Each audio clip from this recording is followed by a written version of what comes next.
Bonjour, bienvenue à toutes et à tous sur Radio Collège avec les élèves de CM1, CM2 de l'école Georges Delors de Lussac en Gironde sur la fréquence 95.9.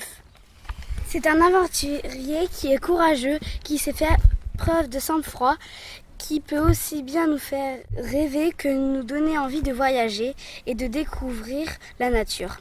Poète, écologiste, écrivain, reporter, notre invité est aujourd'hui Monsieur Nicolas Hulot. Bonjour. Bonjour. C'est un honneur de vous rencontrer. Moi, c'est un plaisir. Nous avons sélectionné quelques questions dans le cadre du Biotope Festival. Dans vos multiples voyages, quelle a été l'aventure qui vous a le plus marqué ? Ça va être difficile d'en extraire une ou deux parce que j'ai eu la chance de faire 600 reportages en 25 ans. Et chacun de ces reportages pourrait faire un souvenir extraordinaire d'une seule vie. Et moi j'ai eu la chance parce que c'était mon métier de faire des reportages et de faire des rencontres, de vivre ça d'une manière assez exceptionnelle. Mais si je veux donner deux souvenirs qui m'ont marqué, la première fois que je me suis retrouvé sous l'eau avec des baleines. J'ai eu la chance, après par la suite, que ça devienne presque banal. Enfin, ça ne l'est jamais parce que c'est toujours un grand moment, mais j'ai eu la chance après de plonger des dizaines de fois avec des cétacés. Mais la première fois, c'était en péninsule de Valdès. Si vous avez l'occasion avec vos profs de regarder une carte d'Argentine, c'est sur la côte est. Et il y a une péninsule, c'est-à-dire un endroit comme ça où l'océan pénètre dans les terres et l'eau est très calme. Et les baleines, qui sont les baleines franches, viennent là pour se reproduire parce que l'eau est calme, ça leur permet de mettre bas leurs baleineaux dans des eaux calmes. Il n'y a pas de prédateurs, les orques n'osent pas rentrer là. Et la seule difficulté, c'est que les eaux ne sont pas très claires, sont même pour le coup très turpides. On ne voit pas à plus de 3-4 mètres. Et donc la technique, quand on veut rencontrer des baleines, on vient en zodiaque, on observe un petit peu ce qui se passe. Il faut faire attention parce que justement les baleines sont là pour ne pas être stressées. Et on regarde un peu les mouvements. Et puis quand on voit une baleine qui a l'air un peu posée, on se met délicatement dans l'eau. On dit qu'on se glisse dans l'eau, on ne saute pas à l'eau. Et puis on s'y est repris comme ça à plusieurs reprises, mais à chaque fois le contact visuel ne se faisait pas. Et puis au bout de quelques jours comme ça, je me remets dans l'eau parce qu'on avait vu un aileron, une nageoire de baleine. Et puis je progresse dans l'eau et puis tout d'un coup j'arrive contre ce qui me semblait être un énorme rocher. Je me dis c'est marrant parce qu'on ne m'a pas dit qu'il y avait des cailloux sous l'eau. C'était normalement des fonds de sable. Et sur ce rocher, il y avait même comme des coquillages posés dessus. Et tout d'un coup, je vois un coquillage comme ça s'ouvrir. En fait, j'étais le nez sur l'œil d'une baleine. Et elle était donc, je devais être le visage à moins de 30 cm d'elle. Et bien, je me souviens de cet instant parce que, à la fois, comme c'était la première fois, j'étais un peu effrayé quand même parce que c'est gros. Et je ne savais pas si le contact se faisait par hasard. En réalité, c'est elle qui avait accepté que je vienne à ses côtés. Et je suis resté comme ça pendant un long moment avec elle. Et à un moment, elle m'a même un peu soulevé comme ça avec sa nageoire pectorale. Voilà. Et donc ça, c'est un souvenir très fort parce que quand on se le rappelle, on se demande si on a rêvé ou pas. Et par la suite, dans des eaux beaucoup plus limpides, j'ai eu la chance de reproduire ça. Puis le deuxième souvenir comme ça qui me vient à l'idée, c'était au Brésil, dans un état qui s'appelle l'état de Mato Grosso, qui est la forêt amazonienne et qui est le territoire de nombreux Indiens. Et vous savez qu'aujourd'hui encore, il y a des Indiens qu'on appelle des Indiens non contactés, c'est-à-dire des Indiens, il n'y en a plus beaucoup, mais qui n'ont eu aucun contact avec d'autres peuples. Ils vivent dans la forêt sans contact avec d'autres tribus depuis la nuit des temps. Et moi j'ai eu la chance d'aller rencontrer les Indiens Zoé qui n'avaient jamais vu d'autres hommes jusqu'au début des années 80. Et moi je suis arrivé 10 ans après qu'ils aient eu un premier contact avec d'autres tribus indiennes. Et en fait quand ils ont eu un premier contact avec les tribus indiennes, ils ont chopé des maladies qu'ils n'avaient pas l'habitude d'avoir. et donc ils n'avaient pas les défenses immunitaires pour se protéger contre ces maladies. Donc malheureusement, il y a eu une véritable catastrophe et beaucoup de ces Indiens sont morts de maladies qu'ils n'avaient pas l'habitude d'avoir. Et le gouvernement brésilien, pour les protéger, faisait en sorte que tous les 3 mois, un médecin vienne passer 8 jours avec eux. Et moi, j'ai eu la chance de pouvoir accompagner ce médecin pendant 8 jours et de rencontrer des Indiens qui, dans le mode de vie, si j'étais venu 2000 ans avant, rien n'avait changé. C'est-à-dire qu'ils avaient exactement le même mode de vie, les mêmes manières de s'habiller. Et il y a quelque chose qui m'avait beaucoup frappé, c'est qu'ils vivaient vraiment en totale harmonie avec la nature. Ils chassaient, mais ils chassaient juste ce dont ils avaient besoin. Par exemple, si jamais ils avaient besoin de tuer un oiseau ou une antilope ou un mammifère, eh bien, s'il restait un petit à côté, ils prenaient le petit, ils l'élevaient. Ce qui fait que dans le village, chacun avait toujours ou des petits oiseaux, ou des petits mammifères, ou des petites antilopes, ou même parfois des petits jaguars. Et puis il y avait une chose qui m'avait frappé, c'est que quand il y avait des engueulades, parce que ça arrivait aussi chez les Indiens Zoé, plutôt que de se battre, on prenait les 2 qui s'étaient engueulés, on les maîtrisait, on les mettait par terre, on les chatouillait. Et c'était la manière qu'ils avaient de régler les conflits, parce que comme au bout d'un moment ça les faisait rire, et ben, ça enlevait toute tension chez eux. Voilà. Donc voilà 2 souvenirs qui m'ont marqué sur les 600 tournages que j'ai faits. Pensez-vous qu'être végétarien est meilleur pour l'environnement ? Très nettement, je pense que c'est meilleur pour l'environnement et probablement aussi c'est meilleur pour la santé. C'est meilleur pour l'environnement parce que 50% des surfaces que l'on cultive dans le monde, et notamment justement au Brésil, qui sont des surfaces qui se font, on détruit la forêt amazonienne dont on a besoin, parce que dedans il y a beaucoup de biodiversité, parce que cette forêt participe à combattre les changements climatiques. Et on détruit ça pour cultiver notamment ce qu'on appelle du soja, qui sert à nourrir notre bétail. Voilà. Et donc, moins on mange de viande, moins on détruit de forêt, et plus on peut utiliser les sols pour autre chose. Donc oui, d'être végétarien, alors c'est pas la seule option, hein. Moi-même je n'y arrive pas. Ma femme est devenue végétarienne, ma fille est en train de le faire. Moi je ne sais pas si je pourrais me passer complètement de viande, mais je suis dans une phase où je suis passé d'une époque, il y a déjà un moment où je mangeais de la viande presque 1 fois par jour, maintenant j'en mange 1 fois par semaine, quoi, voilà. Mais j'essaie de prendre de la viande qui est issue de ce qu'on appelle l'agriculture biologique. Est-ce que si on mange moins de viande, la pollution diminuera ? Oui, très nettement, parce que pour élever le bétail, notamment les vaches, les bœufs, etc., il faut d'abord dépenser beaucoup de pétrole, beaucoup d'énergie. Donc, et pour nourrir le bétail, la manière dont on produit les céréales ou le soja pour nourrir le bétail, ça se fait en utilisant beaucoup de produits chimiques. Et dans ces produits, notamment, il y a un produit qu'on appelle le protoxyde d'azote qui est là pour fertiliser les sols. C'est un produit qui participe beaucoup à aggraver le changement climatique. Les produits pour les vignes ou les jardins sont-ils bons pour l'environnement et pour l'homme ?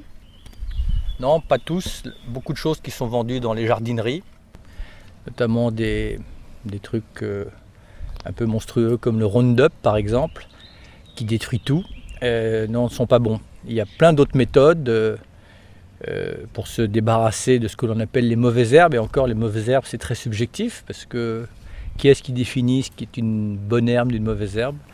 Mais en tout cas, non, dans les jardineries, il y a beaucoup de produits qui sont de véritables armes de destruction massive.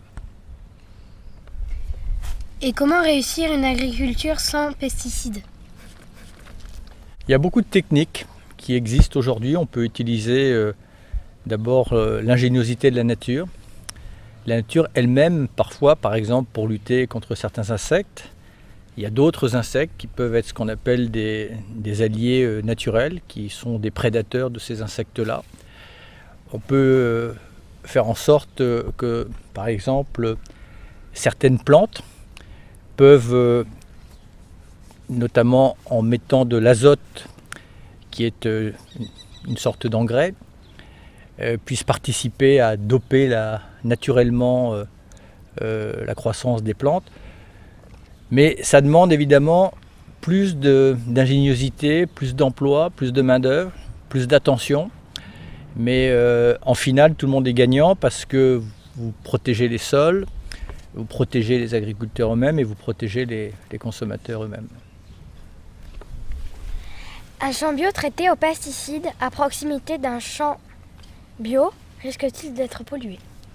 Oui, c'est un peu le problème, c'est que si le champ bio est tout près d'un champ où on épand des fongicides ou des pesticides, il peut par le vent évidemment être contaminé. De la même manière, quand on a un champ avec un champ bio et qu'à proximité on cultive des OGM, eh bien il peut y avoir une contamination tout simplement par le vent. Donc c'est pour ça qu'il faut qu'il y ait une assez grande distance entre les deux types d'exploitation. Est-ce que les chefs d'État ont pris de bonnes décisions lors de la COP21 ou y verriez-vous des améliorations à apporter? Alors, ils ont fixé de bons objectifs, ils ont pris de bons engagements, mais insuffisants. Mais maintenant, les objectifs sont des promesses qu'il faut tenir. Et pour pouvoir atteindre ces objectifs, il faut changer beaucoup de choses, justement, dans notre mode de transport, dans notre mode de consommation, dans notre modèle énergétique. Donc pour pouvoir atteindre ces objectifs qui sont très importants, parce que si on laisse les changements climatiques nous échapper, ça va être compliqué pour tout le monde, il faut revoir de fond en comble notamment la manière dont on utilise l'énergie. Jusqu'à présent, depuis 150 ans, le monde s'est développé en utilisant ce qu'on appelle les énergies fossiles, c'est-à-dire en premier lieu le charbon, puis après le gaz, puis après le pétrole. Et c'est grâce à ça qu'on a pu utiliser des grandes machines qui ont permis à l'homme de démultiplier sa force et de devenir aussi puissant qu'on l'est. Eh bien, aujourd'hui, la priorité, c'est qu'il faut qu'on se passe des énergies fossiles. Et c'est pour ça que c'est compliqué, parce que pendant 150 ans, c'était la solution, et maintenant, le charbon, le pétrole et le gaz sont plus la solution, ils sont le problème. Donc il faut trouver autre chose. Et trouver autre chose, notamment, vous avez dû en entendre parler, ce sont les énergies renouvelables, les éoliennes par exemple, les panneaux solaires. Mais il y a d'autres énergies qu'on peut utiliser, notamment les énergies géothermiques, la chaleur qu'il y a dans la planète, ou les énergies de la mer, ou bien d'autres encore. École, écologie, est-ce qu'on parle suffisamment d'écologie à l'école? Non. Quand on en parle suffisamment, c'est grâce aux professeurs qui prennent l'initiative de parler de ce sujet-là dans beaucoup de matières. Mais quand on regarde les heures obligatoires dans le cursus scolaire, dans toute votre scolarité, c'est totalement insuffisant. Pour la santé, y a-t-il un risque de ne pas manger bio? Dans le futur, irons-nous inexorablement vers d'autres façons de s'alimenter? Oui, il y a un mode de production qu'on appelle l'agroécologie, qui sera, de mon point de vue, le modèle de production dominant, le principal modèle dans les décennies à venir. L'agriculture telle qu'on l'a connue, une agriculture avec des grosses machines et l'utilisation de beaucoup de produits chimiques qui tuaient les sols, voilà. Celle-là, elle va petit à petit, elle va s'éteindre et elle va être remplacée par un modèle agricole qui va être plus respectueux de la nature, qui va utiliser moins de produits chimiques et qui sera meilleur pour notre santé et qui sera meilleur aussi pour l'environnement et notamment pour la biodiversité. Quelles sont les conséquences d'une hausse de température de 2 degrés? les conséquences, la plus visible, c'est la montée des eaux. Il faut que tu saches qu'il y a plus d'1 milliard de personnes qui vivent au bord des côtes ou des estuaires. Donc il suffirait que l'eau monte parfois de 50 cm ou d'1 mètre. Et ça, c'est ce qui peut nous arriver de mieux, parce que c'est peut-être 2 ou 3 mètres. Ces gens-là vont être obligés de se déplacer. Et donc ils vont aller chercher refuge ailleurs, donc ils risquent de rentrer en compétition avec des gens qui ne vont pas forcément être ravis de les voir arriver chez eux. Donc ça, c'est sous 2 effets, parce qu'il faut que tu comprennes que quand la température s'élève de 2 degrés, c'est une moyenne. C'est une moyenne sur toute la planète.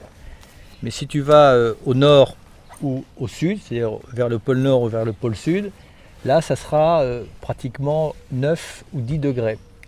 Ça veut dire que dans ces régions-là, jusqu'à présent, la température n'était jamais positive. Elle était toujours en dessous de 0.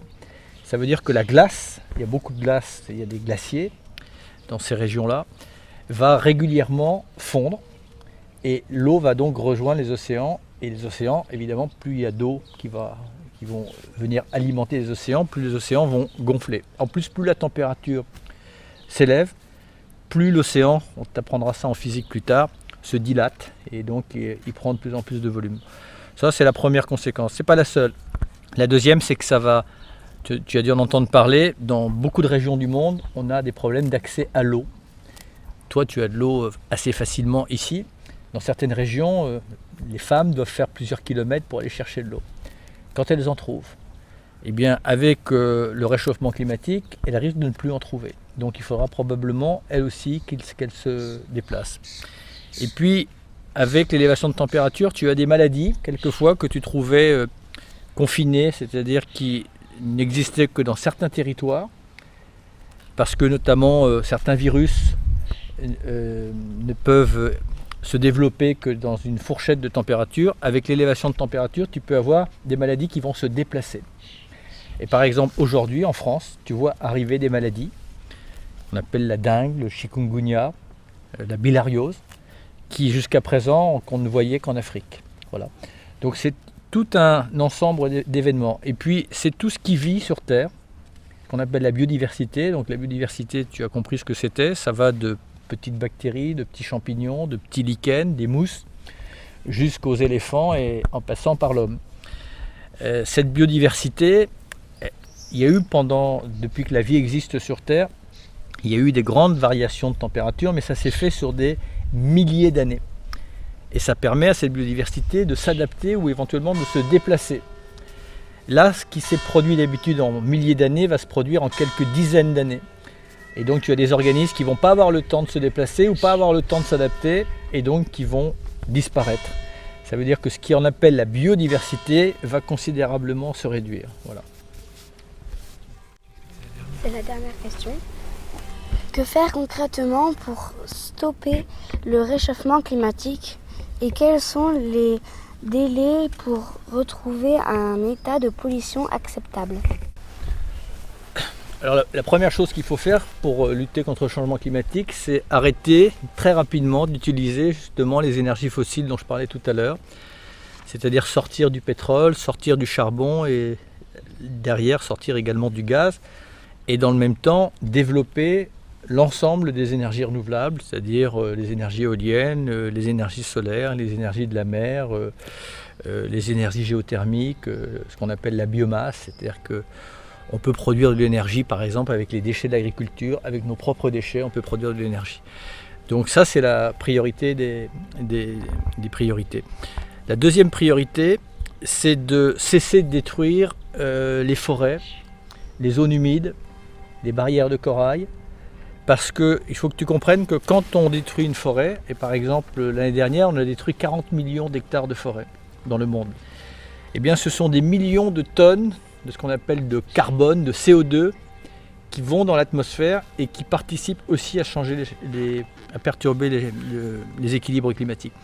Donc d'un côté, il faut qu'on arrête d'utiliser du pétrole, du gaz et du charbon, mais de l'autre, non seulement il faut qu'on arrête de déforester, mais il faut qu'on réhabilite, c'est-à-dire qu'on restaure, qu'on répare des forêts, des zones humides ou des mangroves ou des choses comme ça. Voilà. Il n'y a qu'à ces conditions-là qu'on pourra gagner la bataille climatique.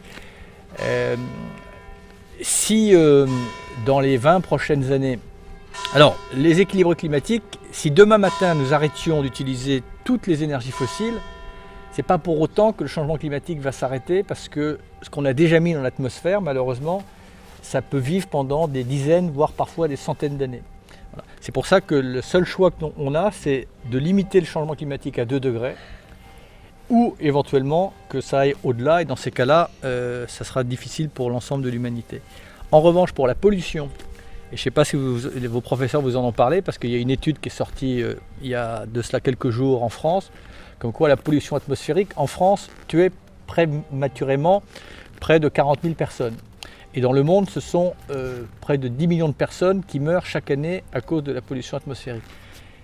La principale source de pollution atmosphérique, c'est justement l'utilisation des énergies fossiles. Si ça, dans les 20 prochaines années, on arrête d'utiliser les énergies fossiles, eh bien là, il y aura un effet immédiat, parce que toutes les maladies consécutives dues à la pollution atmosphérique, elles vont disparaître rapidement. Donc ça pourrait être très rapide. Nous vous remercions, Monsieur Nicolas Hulot, de nous avoir accordé quelques minutes de votre temps. Merci à Madame Madina Kerr, l'organisatrice du festival Biotope. Chers auditeurs, c'était la classe de CM1-CM2 de l'USAC au Biotope Festival à Saint-Émilion en présence de Monsieur Nicolas Hulot. À très bientôt sur nos ondes.